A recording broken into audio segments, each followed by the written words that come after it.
5 4 3 2 1 0। ভারত আবার জগৎ সভায় শ্রেষ্ঠ আসন লাভে। ভারতীয় মহাকাশ গবেষণা সংস্থা ইসরো 30শে ডিসেম্বর 2024 পেস টকিং এক্সপেরিমেন্টের মাধ্যমে যে দুটি স্যাটেলাইট PSLV-60 রকেটের মাধ্যমে লঞ্চ করেছিল এবং সেটা সারা বিশ্ব দেখেছে। ভারত একটা ইতিহাস তৈরি করেছে। এই দুটি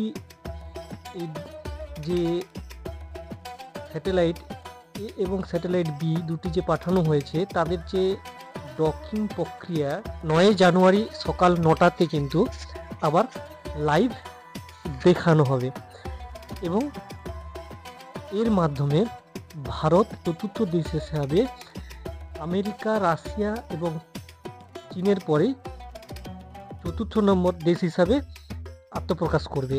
এটা সফলভাবে প্রক্রিয়াটি সফলভাবে হওয়ার ফলে, অর্থাৎ ডকিং এবং আনডকিং প্রযুক্তিটি সফলভাবে হলে ভারত মহাকাশ স্টেশন গড়ার জন্য এবং চাঁদের অভিযান, চাঁদ থেকে নমুনা সংগ্রহ এবং ভারতীয় মহাকাশ স্টেশন নির্মাণ প্রভৃতি কাজগুলো কিন্তু সম্পূর্ণ করতে পারবে এবং সেটা আরও ইজি হবে।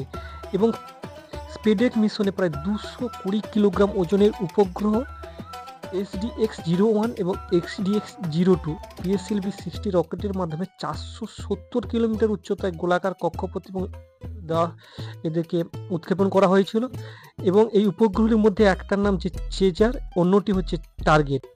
9 জানুয়ারি সকাল 9টায় এই দুটি উপগ্রহের মহাকাশে ডকিং এবং আনডকিং প্রক্রিয়াটি আমাদের চ্যানেলের মাধ্যমে লাইভ সম্প্রসারিত হবে। যারা যারা এখন সাবস্ক্রাইব করেনি চ্যানেলটি সাবস্ক্রাইব করে নেবেন।